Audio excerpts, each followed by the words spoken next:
Shalom jemaat Tuhan, Bapak Ibu Saudara, siapakah yang suka buah di antara kita? Dan buah yang seperti apakah yang kita inginkan? Apakah kita menginginkan buah yang masam atau buah yang kecut? Atau kita menginginkan buah yang manis? Pada umumnya Bapak Ibu Saudara, kita akan lebih menyukai buah yang manis, betul? Dan dibalik buah yang manis itu Bapak Ibu Saudara, tentu seorang petani akan mengusahakan supaya tanaman yang dia tanam itu dapat menghasilkan buah yang terbaik dan memiliki nilai jual yang tinggi. Gak jauh-jauh Bapak Ibu Saudara, jangankan petani gitu ya, maksud saya kita, kalau kita menanam sebuah tanaman, pasti kita akan mengusahakan sedemikian rupa agar tanaman kita itu dapat bertumbuh dan juga tentunya berbuah. Betul ya Bapak Ibu Saudara? Mungkin kita akan menyiraminya gitu ya, jangan sampai kekeringan. Kita akan memupuknya dan kita akan merawatnya ya Bapak Ibu Saudara, sehingga tanaman yang kita tanam itu dapat menghasilkan buah yang terbaik, tidak hanya sekadar bertumbuh. Tapi Bapak Ibu Saudara, sadarkah kita bahwa ada satu tanaman yang dia tidak seperti tanaman pada umumnya? Dia tidak perlu air yang banyak, dia tidak perlu perawatan yang khusus. Tanaman apakah itu Bapak Ibu Saudara? Tanaman itu adalah tanaman kaktus. Dan mungkin ada jenis lain ya Bapak Ibu Saudara, selain kaktus saya nggak tahu ya Bapak Ibu Saudara.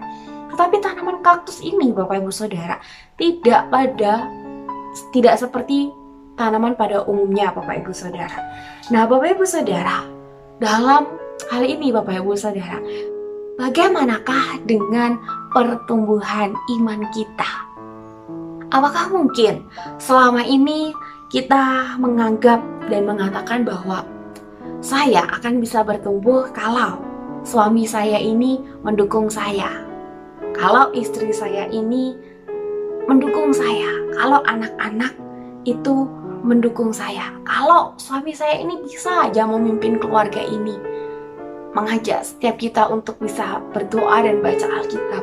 Kalau saja istri saya itu bisa saya ajak komunikasi, kalau saja anak saya itu manut, nurut, kalau saja orang tua saya itu pengertian sama saya, kalau saja rekan kerja saya itu menyenangkan, bisa diajak diskusi, bisa diajak berkoordinasi.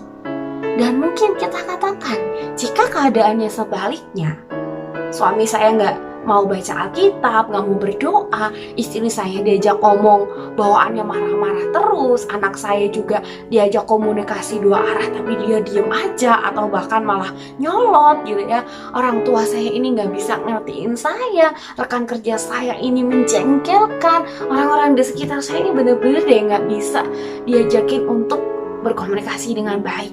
Mungkin saat kondisi kita sedang demikian Bapak Ibu Saudara, kita katakan kita sulit untuk bertumbuh. Saat ada banyak masalah, kita mungkin kehilangan harapan untuk kita ini bisa bertumbuh dengan baik. Tetapi Bapak Ibu Saudara, firman Tuhan hari ini melalui Yakobus mengajak setiap kita untuk tetap bersukacita di tengah segala ujian yang sedang kita alami. Coba perhatikan Bapak Ibu Saudara, di dalam Yakobus pasal yang pertama ayat yang kedua dikatakan, saudara-saudaraku, anggaplah sebagai suatu kebahagiaan apabila kamu jatuh ke dalam berbagai-bagai pencobaan. Mengapa Bapak Ibu Saudara kita harus bersukacita di tengah segala ujian yang sedang kita alami, di tengah segala pergumulan yang tidak kita mengerti Bapak Ibu Saudara? Ujian apakah yang dimaksudkan oleh Yakobus di dalam bagian ini Bapak Ibu Saudara? Ujian terhadap imanmu. Sekali lagi Bapak Ibu Saudara, di dalam kita mengikut Tuhan pasti itu tidak mudah. Tidak hanya sekedar kita ini percaya, tidak hanya sekedar kita ini beriman kepada Tuhan, tetapi Bapak Ibu Saudara, kita harus dapat membuktikannya, mewujudkannya. Dan mengapa Bapak Ibu Saudara kita harus bersukacita di tengah berbagai macam pencobaan hidup kita?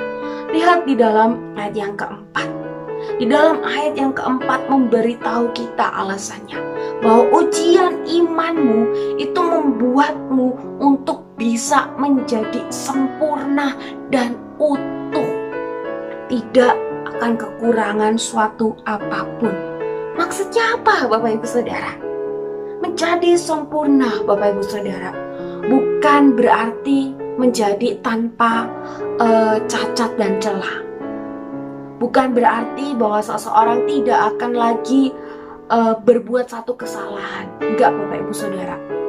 Kesempurnaan yang disebutkan di dalam bagian ini berkaitan atau berhubungan dengan kedewasaan kerohanian kita.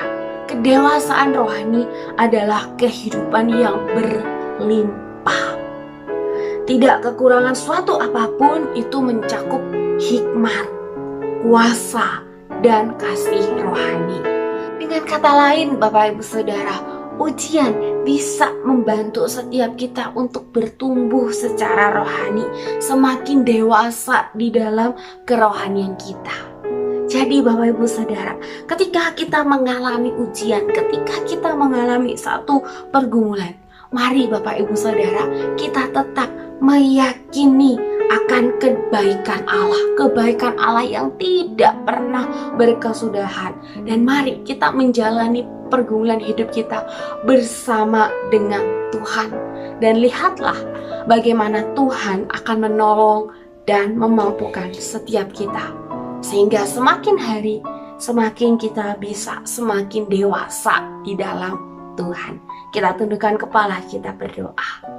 Tuhan, kami bersyukur karena bersama dengan Tuhan kami dimampukan melewati setiap musim dalam kehidupan kami. Dan biarlah Tuhan melalui firman yang kami baca setiap harinya dan firman yang boleh kami renungkan pada malam hari ini boleh terus menguatkan setiap kami, dan setiap kami boleh terus berjalan bersama dengan Tuhan, mengandalkan Tuhan seutuhnya. Terima kasih ya Tuhan, di dalam nama Tuhan Yesus kami berdoa. Amin.